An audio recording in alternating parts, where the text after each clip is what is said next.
thoughts, opinions, and general overall shade thrown on High at 9 News are those of the individual speakers and not those of High at 9 News, its audience, or its advertisers. The statements made do not constitute medical, legal, or financial advice, and for advice tailored to your specific situation, please consult with a licensed professional. Welcome to the High at 9 News Hour, where you will hear from cannabis industry experts and professionals from around the country talk about important topics while shining light on global issues and discussing cannabis as it relates to politics, regulation and reform, data and technology, science, research and medicine, family and parenting, art, celebrities and entertainment, fitness, sports, mental health and wellness, and plant-based medicines and entheogenics. Together, we are building a stronger community, fighting the stigma and creating change. With your hosts, Jason Beck and Rico Lamitte, joined by special industry expert correspondents from around the country, and daily antics brought to you by Cannabis. Coming to you live every Monday through Friday at 9 a.m. Pacific Time and high noon on the East Coast. And thank you all for getting high at 9 with us.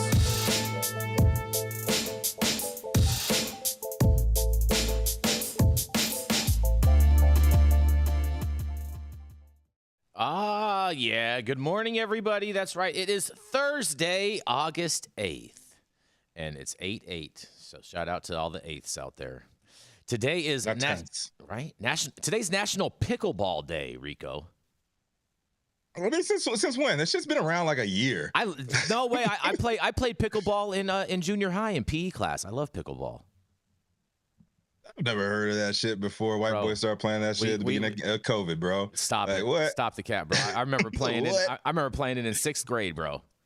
It was very fun. We had to do square dancing. We had that too. We had to do that too. Oh boy. We had to do that too. Yep, square dancing down here too. Well, here's something maybe a little bit more your style, Rico. It's also National Mochi Day. Is that the Japanese ice cream? Yep. I love me some mochi. I ain't gonna lie. I love Shout me out some to Japan. Mochi. It's also National What a Burger Day. They must have some powerful lobbyists because I've never even heard of what a burger is. You haven't had their breakfast? No. It's not just you never had Whataburger? No, I've never even heard of it until today. Down in Texas, Whataburger to eat. Mm-hmm. And you guys, oh man, Miss Leah Patrick, you're gonna love this because it is National CBD Day, you guys. Shout out to CBD.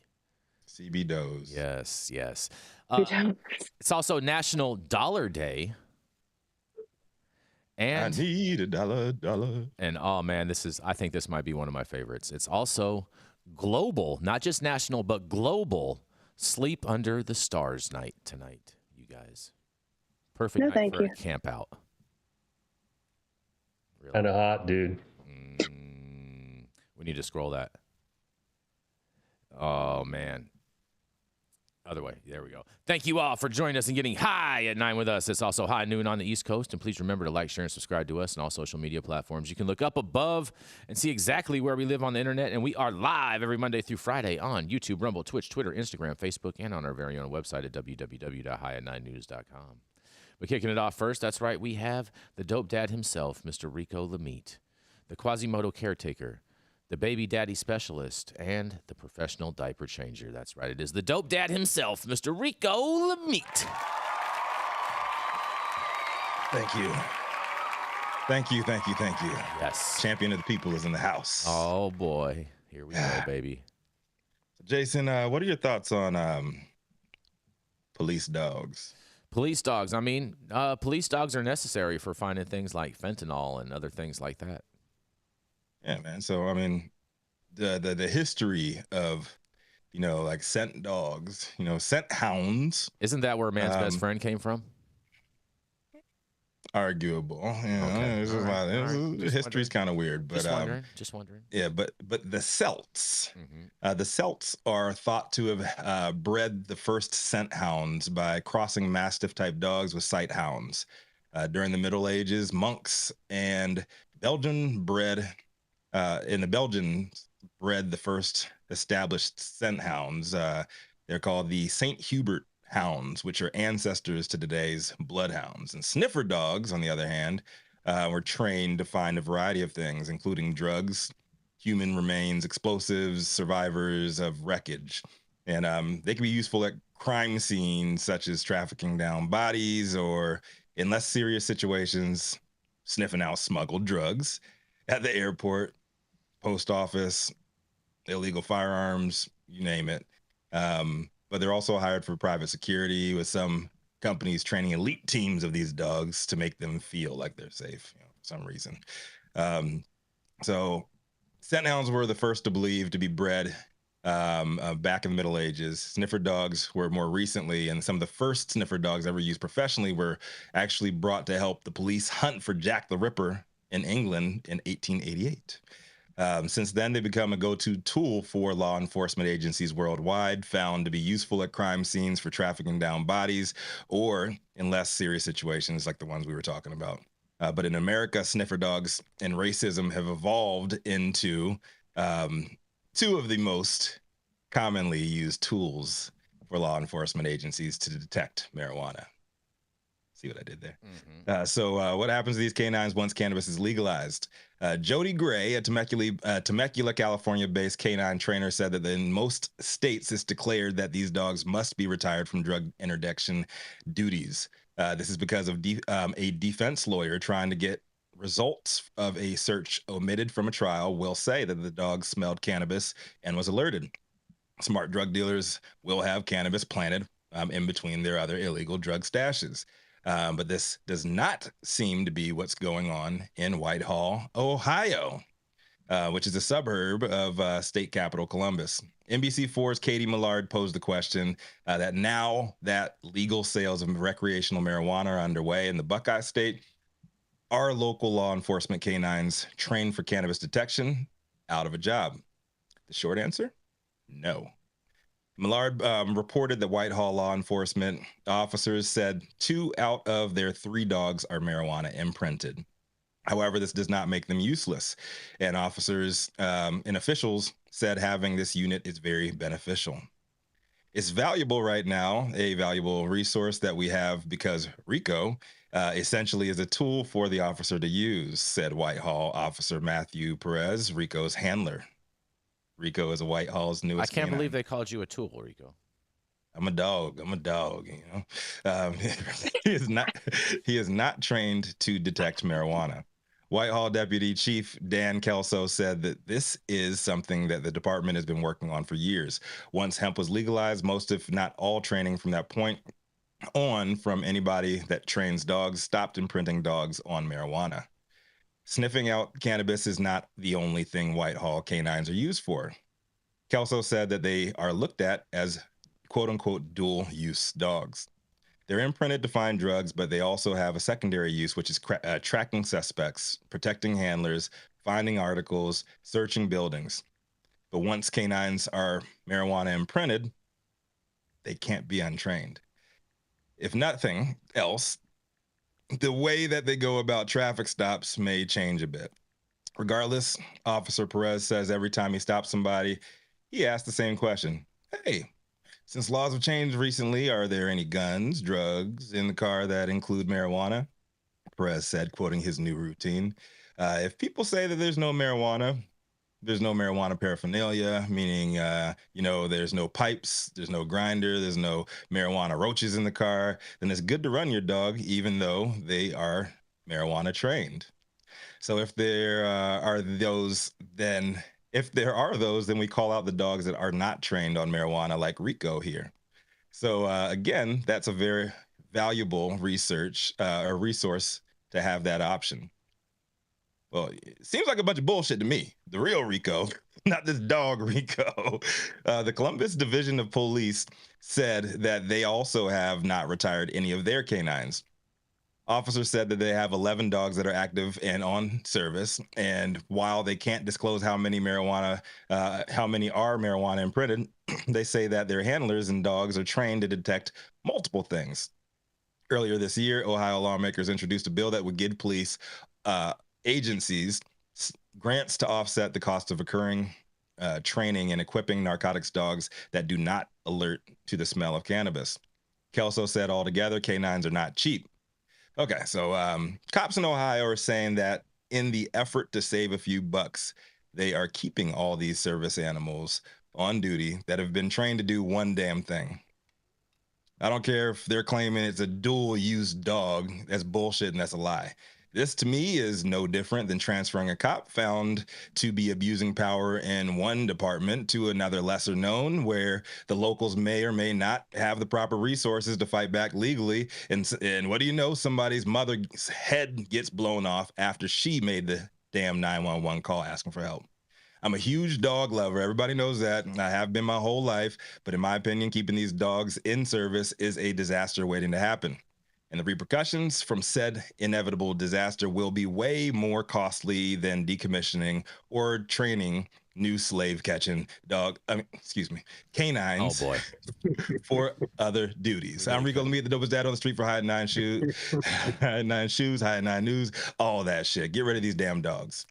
Man, I'll tell you what. I agree with you. I think that old habits die hard in relation to this, with them not wanting to decommission these dogs, especially with that, and it just proves that law enforcement is still intent on busting people for cannabis. Now, I think the best thing to do with these dogs is for the departments to maybe donate them to things, something like Tunnel for Towers or something like that. That would help. But what happens when they smell weed? They're gonna attack somebody. No, they're not going to attack. They're not going to attack. That's not how it works. That's not how it works, bro. They alert. Yeah, exactly. You don't know how this dog was trained?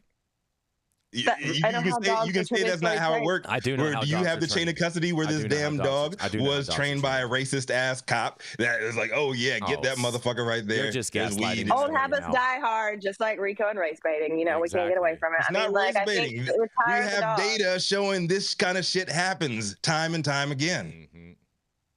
So Rico the dog is trained to bite the ass of black people if he smells cannabis in Ohio. Is that what you're telling us, Rico?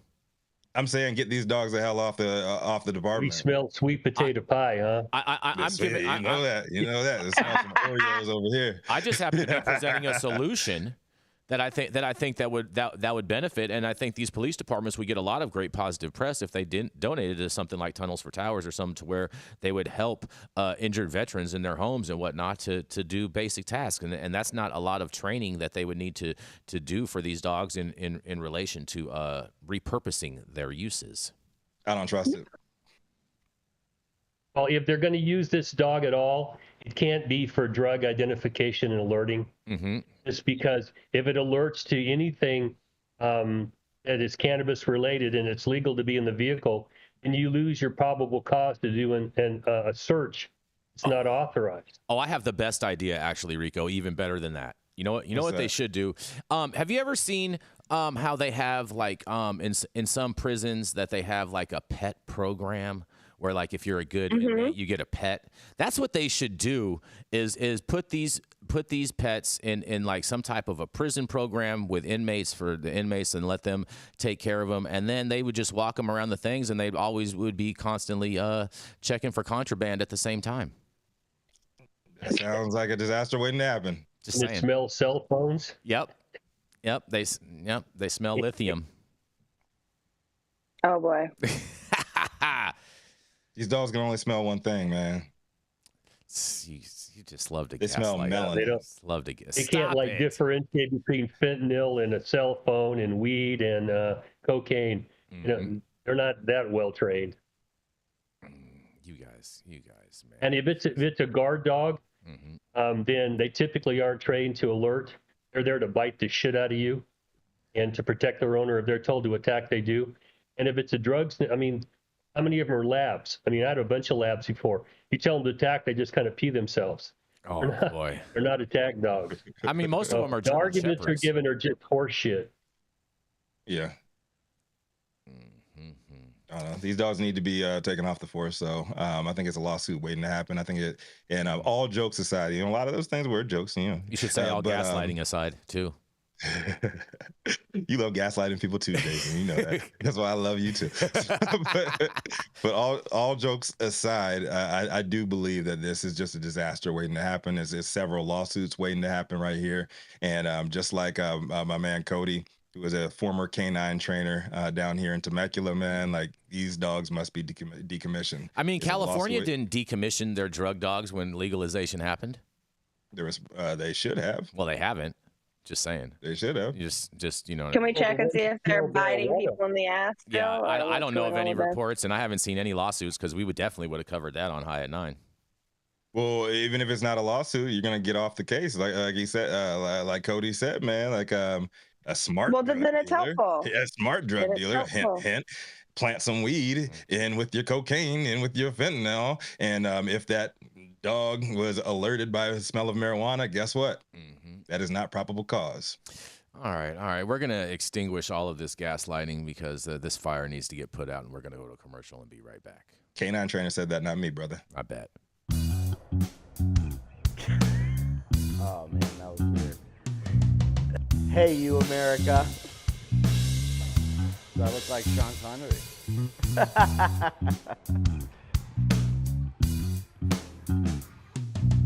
Good morning, America. Saman Razani coming to you live from sunny Los Angeles, California with the one and only highest host, Mr. Jason Beck, smoking on the best weed in the world. Did you know that we have an audio-only version of our podcast?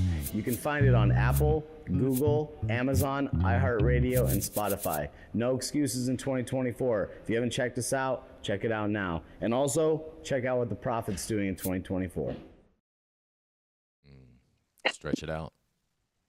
All right, y'all. Coming to the stage next is the man who no longer wants to talk about that failed presidential campaign that's going on right now. There ain't no failed presidential campaign. Come here to on. talk to us about Stop it. Cannabis, weed, marijuana, and those things. Y'all know who it is, the highest Republican in every room that he walks into and walks out of, known for smoking the best weed in the world. And he's still supporting that loser. But I still love you, Jason. You just said he was going to win yesterday. You were the biggest flip-flopper in the planet. When did I say he's going to win? You did. I never said that. We got a whole soundbite of that.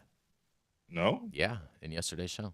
Okay. Did we save that soundbite? Yeah, well, we saw. See, Jason Beck, what story you got today? Oh, yeah. Good morning, Rico. Well, man. You know, law enforcement is constantly trying to bust people. And I think we have a bust story later today, too. But, man, I'm going to tell you what, you guys. A utility company's proposal to rat out hidden marijuana operations to police raises privacy concerns, you guys. That's right. Operators of illegal marijuana grow enterprises hidden inside rural homes in Maine don't have to worry about paying neighbors, but their staggering electric bills may give rise to a new snitch, you guys. That's right. An electric utility made an unusual proposal to help law enforcement target these illicit operations, which are being investigated for ties to transnational crime. Critics, however, worry the move would violate customers' privacy. More than a dozen states that legalize marijuana have seen a spike in illegal marijuana grow operations that utilize massive amounts of electricity. And Maine's Versant Power has been receiving subpoenas, sometimes for 50 locations at a time from law enforcement, said Arian Merrick Stockdale, corporate counsel. Said, it'd be far more efficient, he suggested, to utility regulators to flip the script and allow electric utilities to report their suspicions to law enforcement. In a quote, Versant has a very high success rate in being able to identify these locations, but we have no ability to communicate with law enforcement proactively, Merrick Stockdale told the commissioners. The proposal to be deliberated next week by the Maine Public Utilities Commission is being criticized by consumer privacy advocates and others who think the utility is veering outside its lane. The nonprofit Electric Privacy Information Center believes such a regulatory rule would be unconstitutional because the electric utility would be allowed to provide private information about customers with no probable cause, no warrant, no judicial review, says Alan Butler, the group's executive director, told the Associated Press. The Washington-based group has never heard of a proposal like this, he said, though federal courts have authorized the sharing of consumer data from so-called smart electric meters for the limited purposes of managing the power grid, you guys. Jay Stanley, an American Civil Liberties Union privacy expert, compared a utility combining through Jay Stanley, a Civil American Liberties Union privacy expert, compared a utility combing through customer data to an illegal dragnet. Utilities should not be doing that. They have a duty of protecting their customers' privacy, he says. Historically, the courts have given special privacy protections for what happens inside a home, and the U.S. Supreme Court in 2001 ruled that federal agents use of thermal imaging equipment without a search warrant to detect heat from marijuana grow lights inside an Oregon man's home was unconstitutional. We've seen them do that a lot on the East Coast as well. The main utility regulatory proceeding comes as law enforcement officials target marijuana grow operations in which rural homes are purchased, gutted, and transformed into sophisticated, high-yielding indoor farms, you guys. All told, 20 states have been dealing with phenomena similar to what's happening in Maine, and the common denominator is that criminals appear to be taking advantage of laws legalizing marijuana in an attempt to fly under the radar to produce marijuana that's sold in states where cannabis is illegal. The FBI and DEA, the Drug Enforcement Administration, are investigating any ties these operations might have to criminal syndicates, including Chinese organized crime, you guys. In Oklahoma, farms, empty nursing homes, bowling alleys, and warehouses were transformed into marijuana production operations after voters legalized cannabis for medical use back in 2018, and police began cracking down after realizing straw owners in China and Mexico were running many of the unlicensed operations, said Mark Woodward, spokesperson for the Oklahoma Bureau of Narcotics. In Maine, it looks different with purchases of low-price homes in off-the-beaten-path locations, installations of power-hungry grow equipment, and upgraded electrical service to support the operations. Police have taken note of that power consumption at one of the homes busted in Maine. The monthly electric bill grew from about $300 to nearly $9,000, according to court documents. There were more than 100 of them at one point. The grow houses operate according to a similar playbook regarding the kinds of residences used and interior setups with powerful lights, climate control, and chemicals. However, they're not linked together like a typical franchise arrangement, making it difficult for law enforcement agencies to link them to a single syndicate, Assistant U.S. Attorney Andrew Lizotti told the Associated Press. In Somerset County, Sheriff Dale Lancaster, whose deputies have executed search warrants on 21 marijuana operations, said law enforcement works best with community support, and he described Versant's proposal as a, in quotes, good first step, you guys.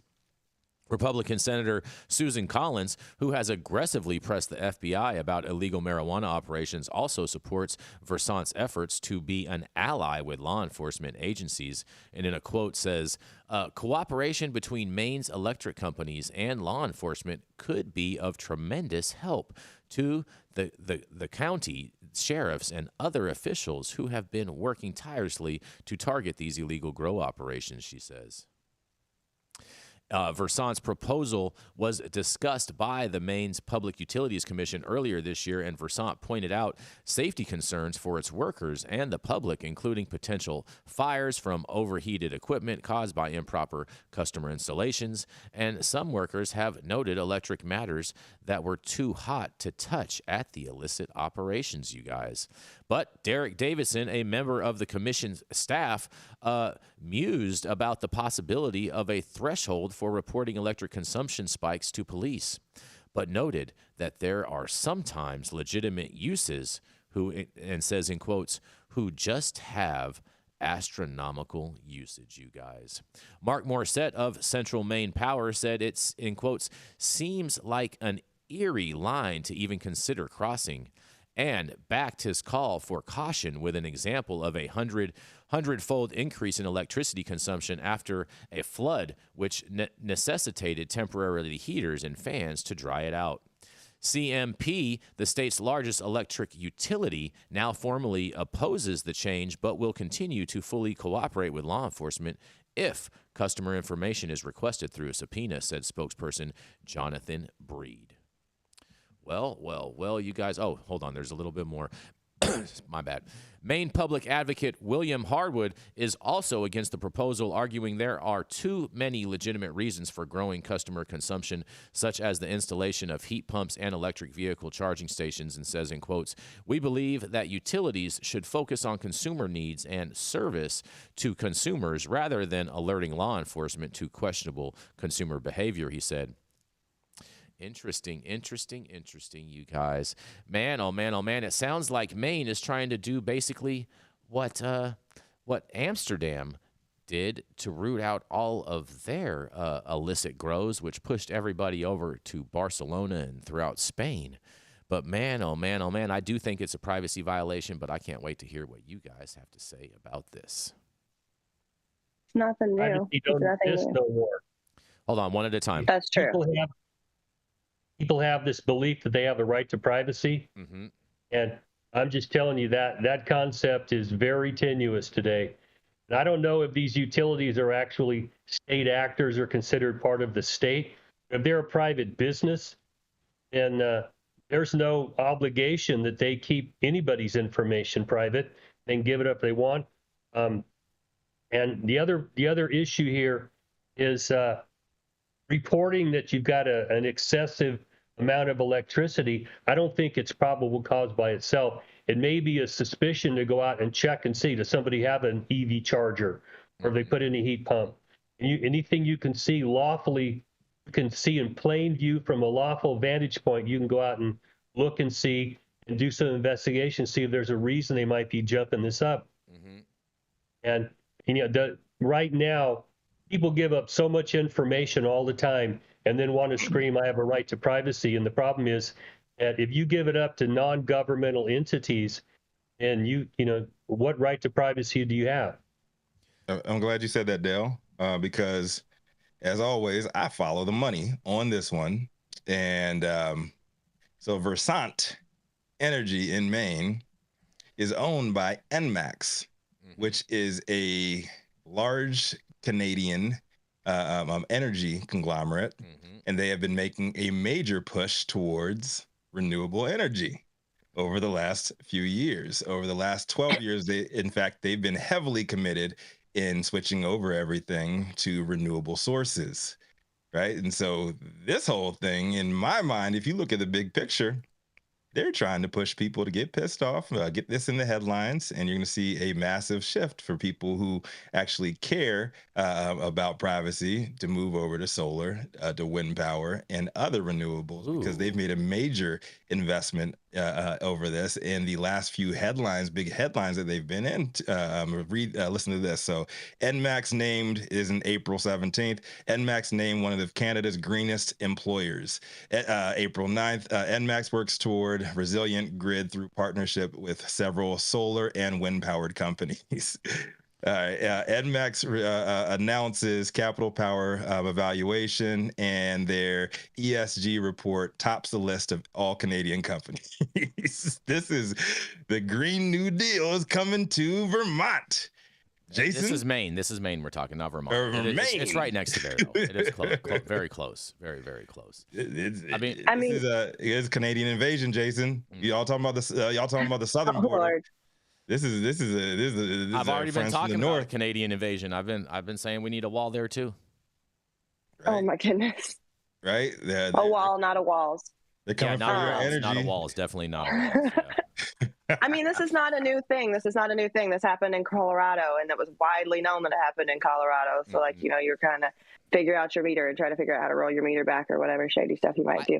I might suggest they switch from those double-ended HPS and go grab some LEDs just to kind of maybe mitigate some of that risk. But that's just throwing that out there for whoever might be interested. I'm confused a little bit by this, Dale, and I would love your legal perspective on this because this article references the smart meters, and I know that in LA they have most of the commercial buildings have smart meters on them now, and I know that if that LAPD, not LAPD, but LADWP, which is the LA Department of Water and Power, they have a thing that if you have abnormally high power usage, you go on list A, and if you are ever late on paying on your bill, then you go on list B, which list B is shared with LAPD. I mean, I think the main takeaway here is steal other people's power. Well, we're definitely not advocating for that. If it's an official government agency and it's viewed differently than a private company sharing information, and these smart meters, it helps you, understand your bill because it gives information back to the company about what your usage is so they can bill you. But my question and concern would be, is there some administrative rules here? This is an official government agency, and they can get an administrative warrant to go out and look around to see if your excessive electrical use is related to something nefarious. And the cat's out of the bag already. And the real bottom line here is that people that think they have a right to privacy, they're blowing smoke up their own ass, because you really don't. I'd be very wary of any company raising their hand and saying that, oh, we snitching. Yeah, right. Run fast. I heard the hell out of that. And on that, we're going to roll right into Mr. Attorney Dale Schafer. He is everyone's favorite Tio Loco. He's the founder of Armada Law Practice, and he's here to show you not just about what's happening legally, but also show you how he can defy gravity by pissing up a rope. That's right, it is none other than Mr. Dale Schafer. Good morning, everybody, and on the East Coast, good afternoon. My story this morning is a continuation of the Jersey City suit against cops who tested positive for weed off the job. The city of Jersey City, it comes out of Law 360. Let me just make sure I give the appropriate props here. Yeah. Because the headline is New Jersey, our judge says suit over New Jersey cops' pot use belongs in state court. Now, a bunch of these cops got fired for off-the-job use, and New Jersey, when it passed its recreational law called CREMA. Again, you look at these laws and go, who in the fuck thought this stuff up? But hey, CREMA is the law. And in that is a restriction against employers taking any adverse action against an employee for testing positive or metabolites of marijuana. And so these cops tested, and they pissed dirty. And the issue for the city of Jersey City was that you can't possess a firearm if you're an illegal user of a Schedule I drug, which marijuana still is in the federal law, but under state law, it's not. So they fired I think they fired several of them, but the one that really took exception to it, Mackenzie Kiley, I think is the person's name. He took it to an administrative law judge in the Civil Service Commission, and the Civil Service judge said, nah, give him his job back and pay him back pay.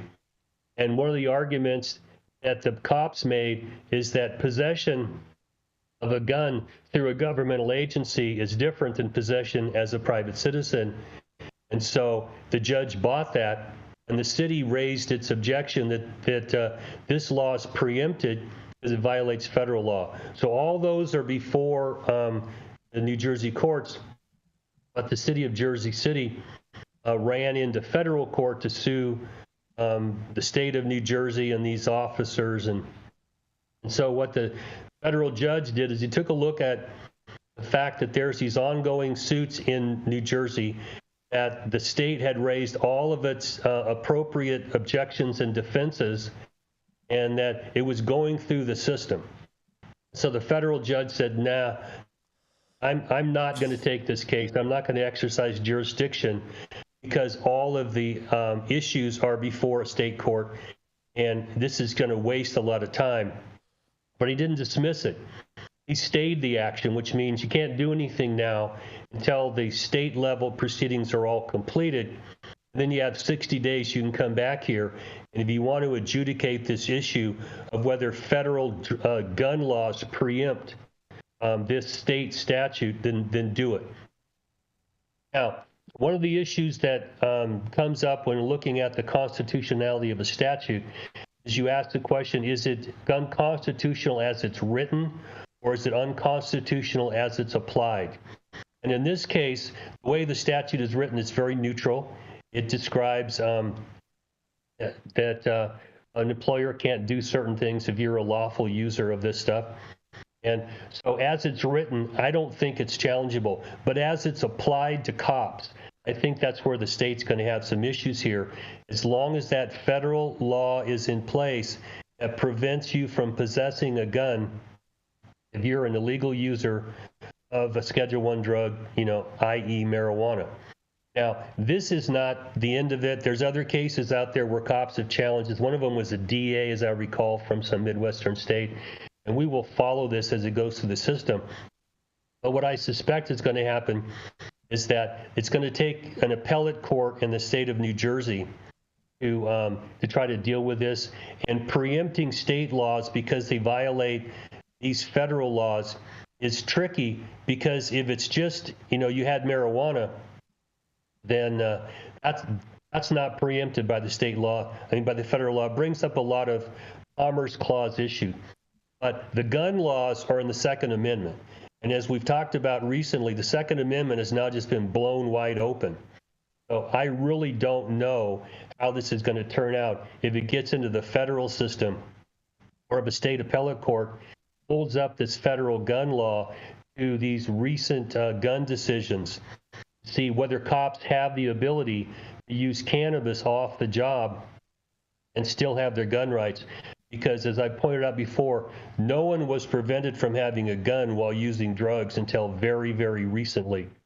Nobody gave two shits about whether you smoked pot and had a gun. But, since the 1960s, when the Panthers scared the crap out of people, open carry and rifles, a lot of things have changed with respect to gun rights, and especially with drugs, with the war on drugs. So this is going to be interesting as we follow it through the system. And I'm going to throw this back to all of you for what you think about cops being able to smoke pot off the job and still be able to have a gun. Well, Dale, undercovers, right, are allowed to consume drugs when they are conducting certain investigations, and they're still allowed to hold guns. So, and that's why that's when they're on duty. Mm-hmm. So how is that different? Well, logically, it's not. Okay, all right. That's the problem. Fair enough. This is not logical.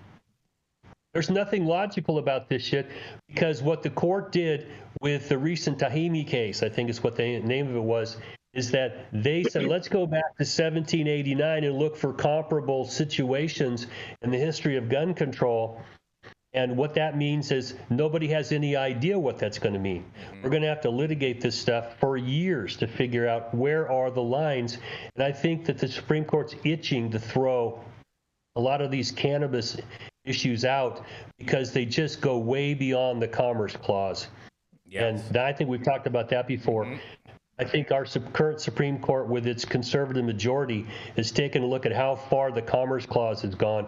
And that's all the marijuana laws from the federal level are based on the Commerce Clause. Yep. And the courts just say, no, you guys have gone a couple bridges too far here. We're going to rein this back in. Mm-hmm. Yep, very true. What do you think about this, Rico? You there? Crickets, huh? Okay. This thing's going to come to a head. This thing's gonna come to a head, man. And I am a big fan of cops being able to smoke off duty. I'm all for that too. Yeah, like 100%. And I believe like this is the same. This is the same case that was brought up because that particular jurisdiction, the cops are supposed to like buy their own guns. Mm-hmm. Right. In that particular jurisdiction, the cops are required to buy their own firearms. Right. Which I think is an awesome idea. Like straight up, like if you're joining the police force, you're buying your own firearms. So that liability, how you use that motherfucker is on you. And how you're trained to use that motherfucker is on you too. Well, not only that, if you get discharged, you still get to keep your weapon. Yep. Straight up. That's pretty awesome. I think I'm a huge fan of that, but I think that the keeping this in state court is a huge disservice because it's going to happen time and time again in other states because the state is passing this down to the individual municipalities to handle their shit. So everybody's passing the buck in making the lower courts handle this, and it's just not going to stop. Period. This thing is going to just keep on going until somebody gets hurt, and somebody's gonna have a huge lawsuit, and who's gonna step up? Fair enough. You have any thoughts? Well, on this, when the cops are leading it, it's hard for a lot of the forces inside the government to talk bad about them because they're the cops. Or when the DA's the one that's doing, or an attorney general stepping up and going, "This is wrong. I want to smoke weed off the job, and I don't do it when I'm on the job. I'm not under the influence. What the fuck's the problem here?"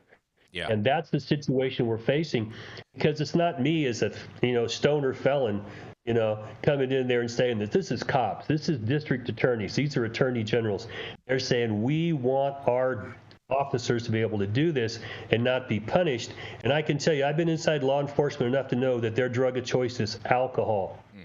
They drink like goddamn fishes, and it's bad. It's dangerous for them. They are not encouraged to take psychotropic drugs or even go to therapy. You're a bunch of pussies if you do that.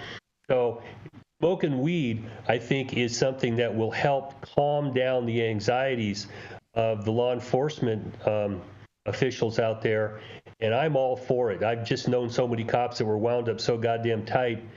They're on the SWAT unit or whatever. They need to smoke a blunt when they get off the work, and not power back a six-pack, smoke a joint. Fair enough. You have any thoughts on this, Jenny, before we move on? I mean, I completely agree with Dale. I've seen a lot of cops that were like just strong alcoholics, and I think if we could give them something that's less detrimental as a means of de-stressing, because cops don't just do asshole things, right? Like maybe they responded to a car accident and there was a child dead on the road. Like, those are horrible things that people aren't, in human nature just set to deal with. Like, we shouldn't have to see things like that. That's awful, but they do it every day. And so, like, yes, let them smoke a fucking joint. Yeah, period. I totally agree. They do have a tough job, and shout out to all the good ones out there. And we're going to go to a commercial and be right back. The Control Tower from Highly Educated has perfected the dab. Utilizing the concept of thin film evaporation, you can waste none of it and taste all of it. The micro texture of the SE pillar increases nucleation at elevated temperatures. And with the tower propelling at 2,600 RPMs, it's certainly the most efficient dab experience to date. The Control Tower from Highly Educated. All right. Very much Stop whatever you're doing. Make sure you hit that like button. I know we'll appreciate it. You'll appreciate it. And YouTube will appreciate it. Also, make sure you hit the subscribe button if you've not subscribed to the channel already. And all of the articles that we cover on today's show will be up on our website in just a little while. I'm Jason Beck, and this is Smoky Vanilla. And if you want to feel as good as I look, then you need to get a stretch and smoke with Smoky Vanilla. Hi, I'm Smoky Vanilla. I have my bachelor's degree in kinesiology, and I'm a sports massage therapist and stretch coach. I focus mostly on individuals that are in sport with chronic pain or injury. I love to intuitively create and customize a session based on the individual that I'm working with. We'll go over a few postural assessments, work together to create a wellness journey based on health history, past injuries, or anything still affecting you today. And we'll get you back on your feet right away with less pain.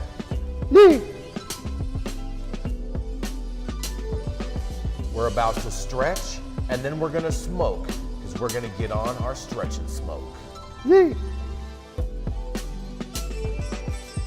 If you want to feel as good as I look, then you need to come on down and get a stretch and smoke with none other than Smoky Vanilla.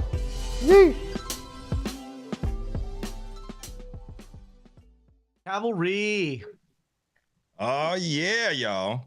Up next, it is the melanated and very opinionated conservative pro-cannabis voice of the people.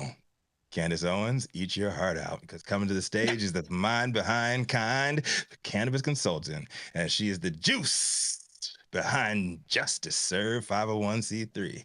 And here to break us off with our first story of round 2 of High at 9 News. Y'all know who it is, Jenny Beth Dills. What you got for us today, Jenny Beth? Jenny Beth Dills. First of all, I'd like to think of myself as more of like a melanated Nancy Mace. So we'll just go ahead and throw that out there, but all right. And Nancy Melanated Mace? Okay. Nancy Melanated Mace. There we go. All right. So, yeah, we do have a bus story, Jason. You said that we had one coming, and we do, because despite the legalization of recreational marijuana in California, the illegal cannabis trade continues to thrive. On Wednesday, Governor Gavin Newsom announced that authorities have seized over $120 million in illegal marijuana and destroyed 37 tons of unlicensed cannabis, including nearly 123,000 illegal plants since the beginning of the year. The legal cannabis market brings billions of dollars to our state's economy, helping to sustain California's position as the fifth largest economy in the world, Newsom stated. We will not tolerate illegal operations that threaten our economy and the health and well-being of California communities. The state's Unified Cannabis Enforcement Task Force has been instrumental in these efforts since January. The task force has raided 11 locations across various counties, including Los Angeles, Orange, Mendocino, Tulum, Shasta, Kern, Alameda, Yuba, Trinity, Butte, and Humboldt. They could have just said across the state. They've gone into all of them, but that's okay. Photos from these raids reveal sophisticated illegal grow operations complete with rows of greenhouses. Some of these operations have even been found within California state parks.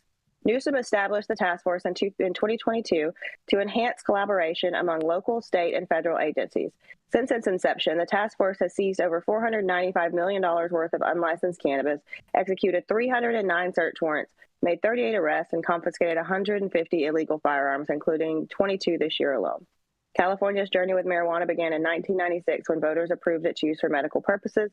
In 2016, they further approved its recreational use. Despite this legal framework, the illegal market persists, prompting ongoing enforcement efforts to protect both the economy and public health. Couple things to unpack here. One, obviously the trap is alive and well.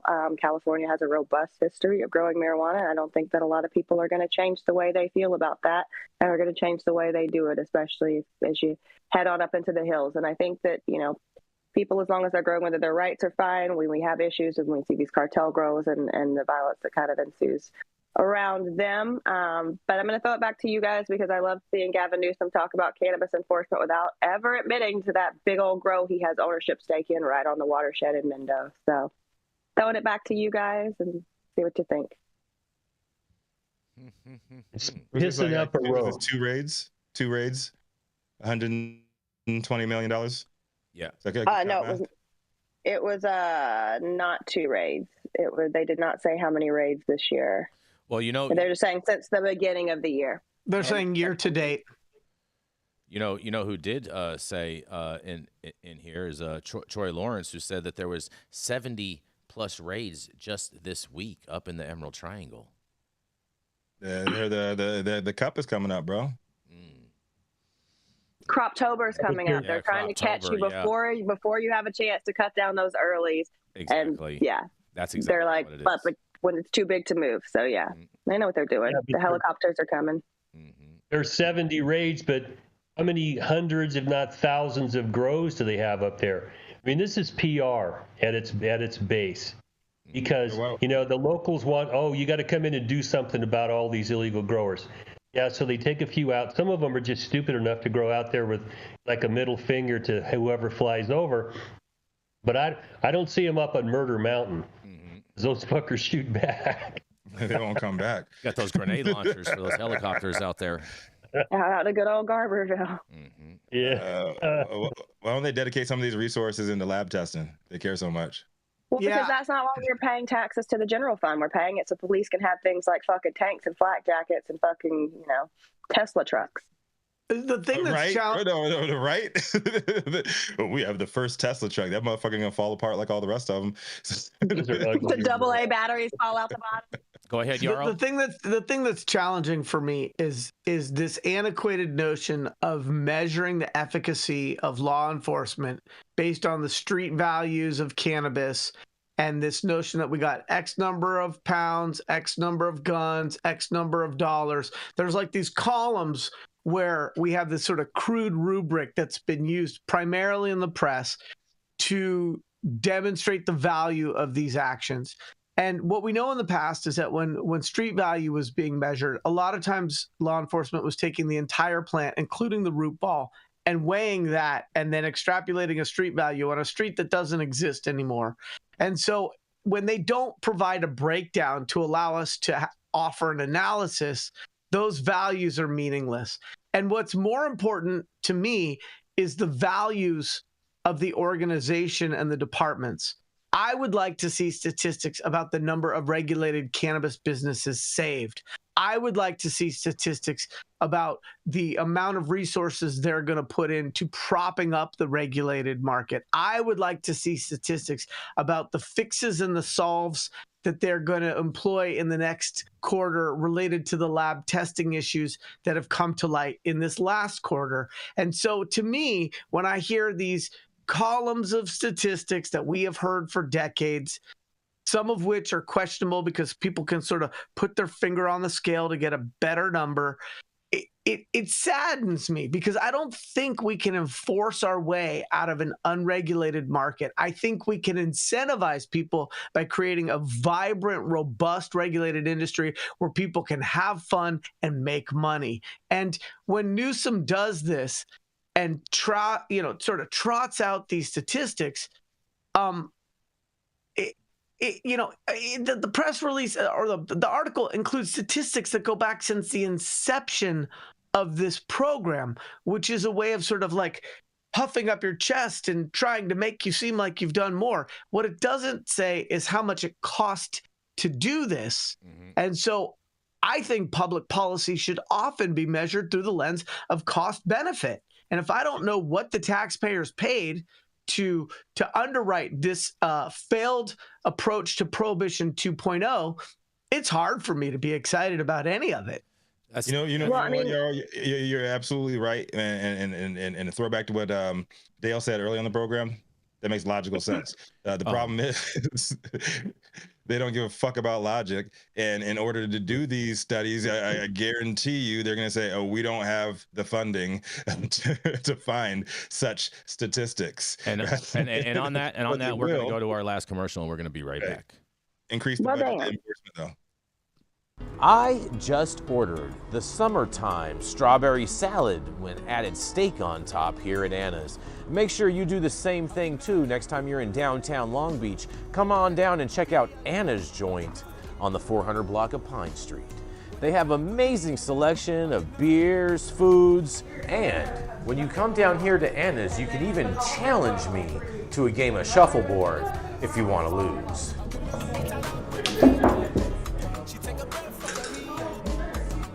Get that? So, next time you're in downtown Long Beach on Pine Avenue, make sure you stop by Anna's Joint on the 400 block. Not only do they have Anna's Joint, this restaurant and bar, but they also have the amazing deli next door, and then next door to that they have a very exotic flower shop. You may want to stop by and say hi.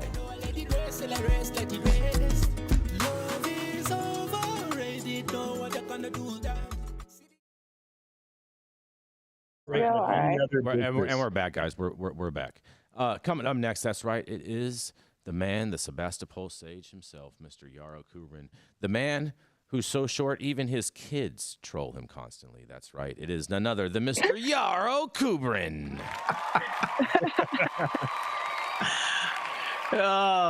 This is the first intro in the year that I've been doing this that was both denigrating and accurate. So thank you for that. Anytime, Yarrow.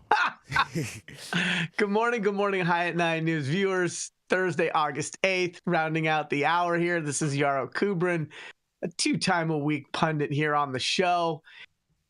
My article today is from the Lone Star State and covered by Kara News by Nathan Collins, hot off the press. Here today, dime bag dilemma, Dallas voters to decide on loser weed policy. A proposed ballot initiative could decriminalize up to 4 ounces of marijuana in Dallas, but it was clear during Wednesday's council meeting the city leaders have mixed feelings about the issue. But ultimately, the Dallas City Council has no say in the matter now. By law, the measure must be put on the November ballot since the petition was certified by the city secretary.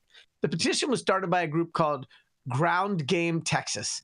The organization works to advance social justice while strengthening democracy, according to its website. Ground Game Texas calls the charter amendment proposal the Dallas Freedom Act. Part of the amendment would direct the Dallas Police Department to stop issuing citations and making arrests for Class A or Class B misdemeanor marijuana possession. Another section prohibits city funds or personnel from being used to conduct testing on any cannabis-related substance to figure out if it meets the legal definition of marijuana under state or federal laws. Y'all, if you need any cannabis testing, I'm available. I've done a little bit of that. The amendment language also says the police officers can't consider the smell of marijuana as probable cause for search and seizure, except in the limited circumstances of a police investigation. And the proposal says officers can be punished if they are found to be violating the policy. Wait, hold on. You talking about omnidirectional accountability? At least 4 council members have previously voiced support for the issue. During Wednesday's meeting, Dallas Police Chief Eddie Garcia had a different view. Holding 2 freezer-sized plastic bags of weed, one with 2 ounces divided up into smaller bags and the other with 4 ounces prepared the same way. Garcia said it's worth the officers' time to investigate the larger quantity. In my opinion, 4 ounces is not a small amount or for personal use, Garcia said. Come visit NorCal, baby. With the weed bags in hands, quote, per my narcotics unit, the typical illegal purchase for personal use from a drug dealer in the city of Dallas is about 2 or 3 dime bags. Your narcotics unit could be working on fentanyl, but again, allow me to not insert too much real-time commentary. Garcia said 4 ounces equates to about 113 dime bags, or around 2 or 3 grams of marijuana, which could lead to around 38 different drug transactions. Others around the council didn't agree and said Garcia had a different opinion 3 years ago when the city decided to loosen its policy on when to arrest people for having smaller quantities of marijuana at around 2 ounces. Garcia said that was a business decision made to allow officers to focus on more violent crimes. I just think it's important for us, if we're going to give the community as much to make as informed decisions in November, it shouldn't be based on your opinions. That seems to have changed in 3 years, District 7 Council member Adam Baladou said during the meeting. Police Chief Garcia told the council that the larger amounts of marijuana should definitely be looked at, and it could be a catalyst, weed for the people, for more crime. When can you purchase marijuana, much less 4 ounces, legally in the state of Texas? Garcia said you can't. This would increase demand. Wrong. And who prospers? Garcia said the drug dealers take the lion's share, and in return, Dallas's unserved communities get harmed. Year to date, Dallas's narcotics division served over 141 search warrants. Over 62 involved some amounts of marijuana, according to Garcia. In 2023, there were about 28 murders that involved some kind of drug. Some kind of drug. 2 involved PCP, 3 involved meth, 5 had to do with cocaine, and 17 involved marijuana, according to Garcia. So far this year, nearly 71% of our drug-related murders have involved some amount of marijuana, Garcia said. Combined, as of June, of our drug-related murders that we know of, over 66% have had some marijuana nexus. Boy, that is a sticky web of innuendo. Garcia listed several cases of murders that involve some amount of marijuana. Most of them centered around drug deals gone wrong and dealers being hurt while being robbed for their goods. Not everyone agreed with the narrative Garcia presented. In all of the examples you gave, that attribute other crimes to the possession of marijuana, you're conflating causation to correlation, Baladou told Garcia during the meeting, and I don't think that's a very accurate representation of the presence of marijuana being there in these crime examples that you've given. Baladou was one of the council members to champion loosening the law, the enforcement around possession of lower amounts of weed. He also endorsed Ground Game's initiative to get the new proposal on the November ballot. I want to also remind you that 3 years ago is when you put into place the 2-ounce general order change, and since then we've had a consistent 3 years of a decrease in violent crimes, Baladou said. The picture that are being painted with these grim stories, to me, is misleading. Baladou also said that when the council was deciding on whether to change the department's general orders, Garcia had painted a different picture of the drug. We actually heard stories and opinions of yours from your experience that you, in your long 25 years as a police officer, have been around more homicide scenes that involved alcohol or other substances than marijuana in the first place. Garcia said his mind had changed over the years, not on the drug itself, but the quantity someone could get away with carrying around. District 14 Council member Gay Donald Willis said that while the move made 3 years ago was a progressive move, she said this may be a move too far. Moving to 4 ounces just feels like you're crossing into this selling zone and creating a class of drug dealing, Willis said. It just seems like this is tied into weapons, other drugs, other activity. I'm really concerned about that, and I don't love that it is getting ramrodded onto the ballot. The city attorney's office staff made it clear that the initiative must be put on the ballot, and any plan to remove it by the council would likely be met with a lawsuit from the petitioners. Okay. So, Yarrow Kubrin, High at 9 News. Jason, Rico, Jenny, Dale, what do you think? Logical fallacies. This cop's throwing every logical fallacy out there you can think of. Right. And what he knows is that the biggest substance associated with violence is alcohol. Exactly. So stop this fucking gaslighting. Because what they're doing is they're doing what Oakland and San Francisco did 30 years ago, decriminalizing weed. Stop it. We got real crime out here. Stop chasing people for weed. I mean, there are obviously reasons that you could go after somebody and they had weed, but don't make weed that entry point into somebody's life. Criminally prosecute them, because there really is crime out there. Fentanyl is a bigger problem, and we still have people that want to beat each other up and stab each other and shoot each other, beat their wives up, or every once in a while a woman hit a guy over the head with a fucking frying pan because he needed it. Mm-hmm. But this is not a crime we should be putting our money into and paying a lot of attention to. So props to the other members on the council who called him out for his logical fallacies here, because this is just a truckload of horse shit. No, I agree. And I think everything's bigger in Texas, and the Reefer Madness campaigns are going to be bigger in Texas. And I cannot wait to see them start quoting what the quote unquote street value is of an ounce in Texas. $13,000 an ounce on the streets. This goes for here. Tell you what. Get the fuck out of here, man. Everything's bigger in Texas. Leah and all of them down in Texas. Go ahead, Jenny. Sorry. Okay.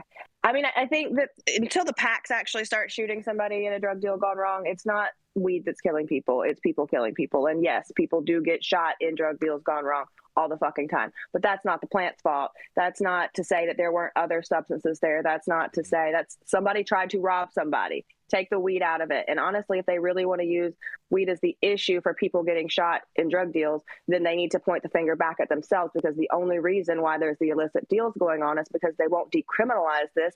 So they still have people out here who are improperly valuing a product based on the fact that it's prohibited. So yes, if you want to worry about the fact that people are getting shot over drug deals gone wrong for a plant, then look at yourself for how you criminalize that plant, making it worth 5, 10, whatever you're lying about it being worth a pound. Look at that. Spit hot fire right there. They need to be worrying about girls gone bad rather than drug deals going wrong. You know what I'm saying? Mm-hmm. Fair enough. I think it's interesting that he talked about the average transaction size for the narcotics department in respects to the previous enforcement against cannabis. And when your narcotics department is working on dime bag enforcement, look, I don't profess to be a cop. If I grew out a nice mustache, I could probably be a pretty good one. But I did watch. I thought there was a height requirement.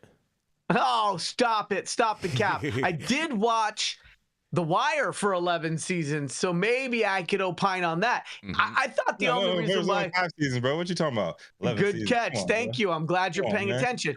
I did come to believe through my 11 seasons of HBO research that the only time narcotics departments engage in enforcement against low-level drug transactions is when they're using that to work their way up the proverbial organizational ladder. And so this notion that they were going to tether their future approach to enforcement based on the statistics of enforcing against people who buy dime bags. People who buy dime bags are not exactly flush in the pocket. And so you're probably talking about people who aren't just living paycheck to paycheck, but are really struggling to make ends meet, which would lead me to believe that's a pretty disadvantaged portion of the population and not necessarily indicative of the quote unquote drug trade for whatever drug we're talking about in the great state of Texas. I think they just got to go back to making the best brisket, because this feels like a losing opportunity to evolve. And as we know, 4 ounces, if it's pillowy, might look like a lot, but a couple weekends with a couple barbecues and you're back down to 0.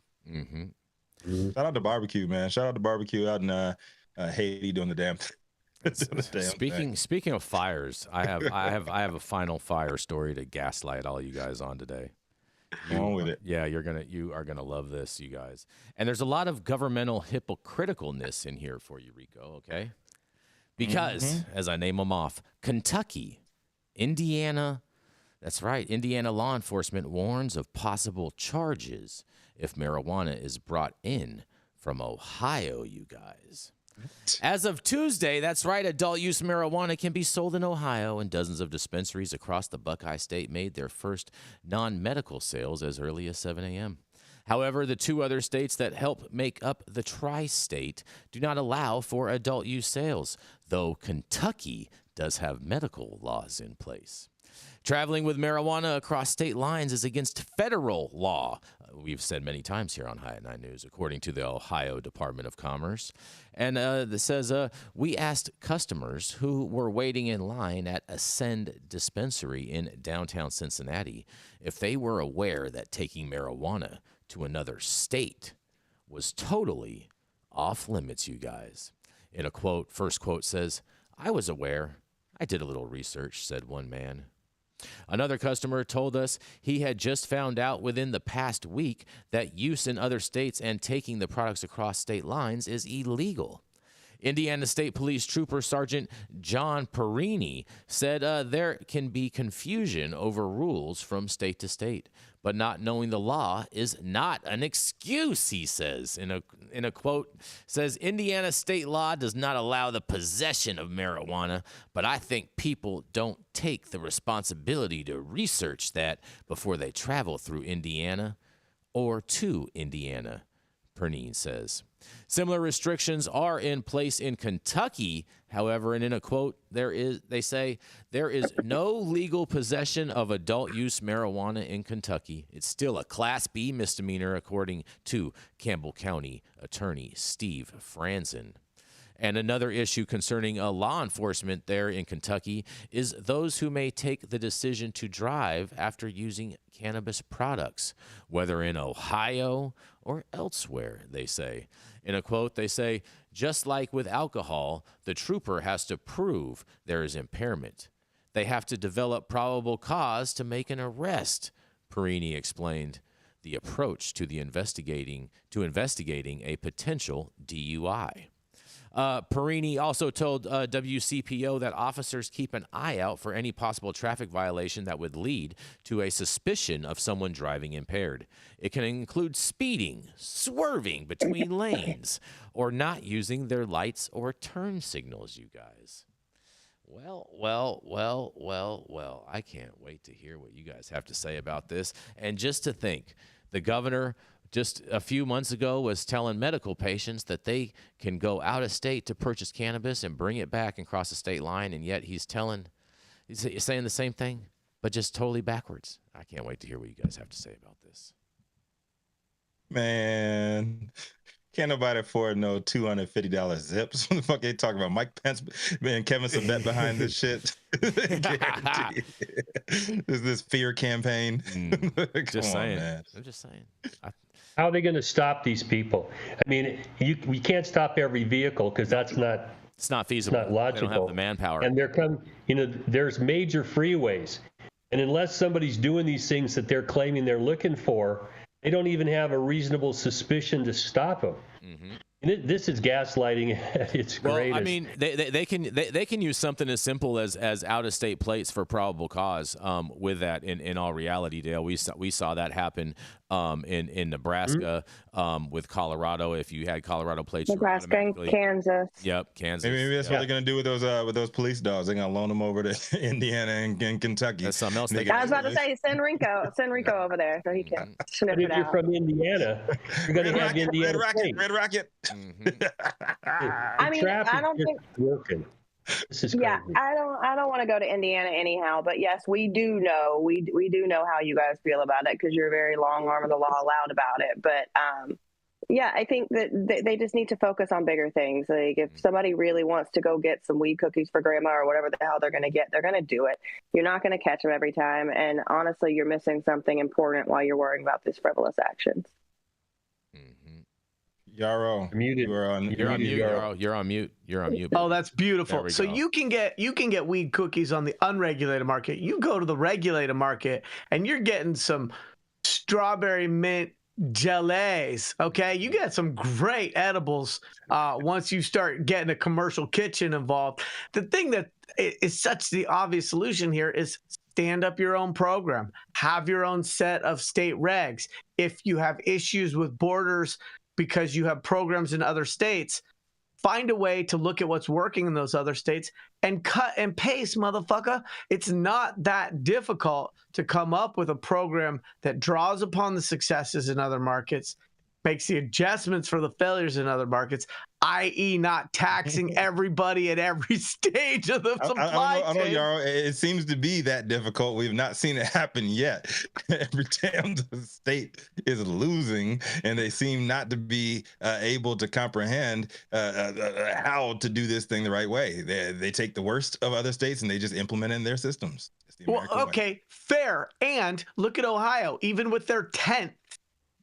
I would still say they're winning more than they're losing, and not a Charlie Sheen style winning, but an actual rollout and implementation of medical and then adult use. And so I think the thing to remember is don't tax like the states that really thought that the regulated industry was going to be their cash pinata, and just increase access. Like Jenny said, increase access, because people who have to drive someplace else to get something, there's a real cost to society in that. And that cost is that people are having to put a bunch of extra lift, a bunch of extra effort into just getting something that they could get if they lived at a different zip code. And that's not totally fair.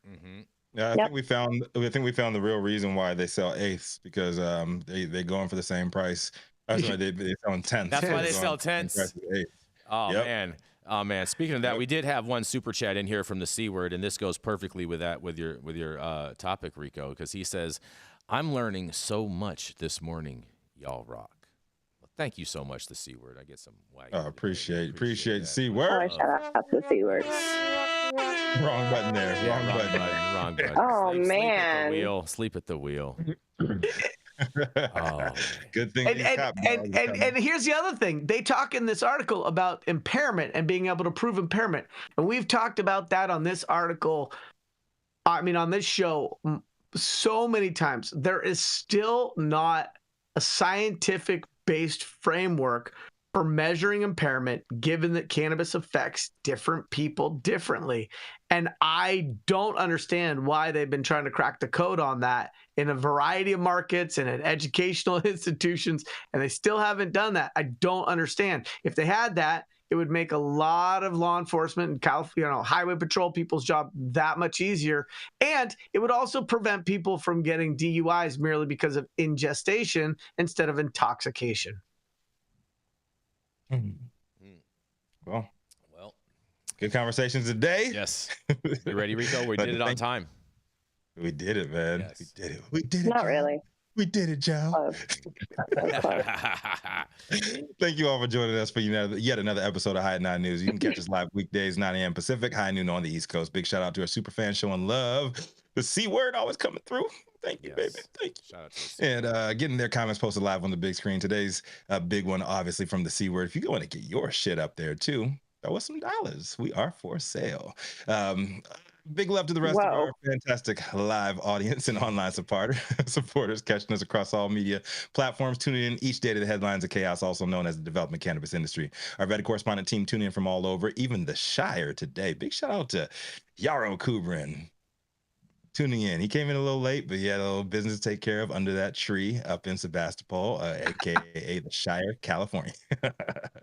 And bringing us much needed variety for your perspective and your respected opinions to the table. Our production team, Cloud Media Partners, all these sponsors keeping the lights on, AV Struggles to a minimum, and always Cannabis Sativa, all the reason we show up to read these stories every single day. Thank you too. It has been Thursday, August 8th, 2024, and the show's over. You all been blessed with the top industry headlines. Hope is enough for you to put in your pipe and smoke at least until tomorrow. My name is Rico Lamitte, the dopest dad on the street for Hot 9 News, America's #1 daily cannabis news show. And today I'd like to push things right back out to fuck it. Let's go back to the Shire. What you got? We've been talking all kinds of shit about you today, Yarrow, and then you were actually kind of tame today, man. What you got for us, brother? You know why it is? Because I'm so emotionally broken that any attention is good attention. So if y'all are flogging me in the chat, I'm just happy that my name is being mentioned. And I'm not trying to change or evolve or grow because I love the attention. So bring it on. So here's the deal. Thanks for tuning in today. And come back tomorrow at 9. Same channel, more content, great commentators, and we keep it spicy.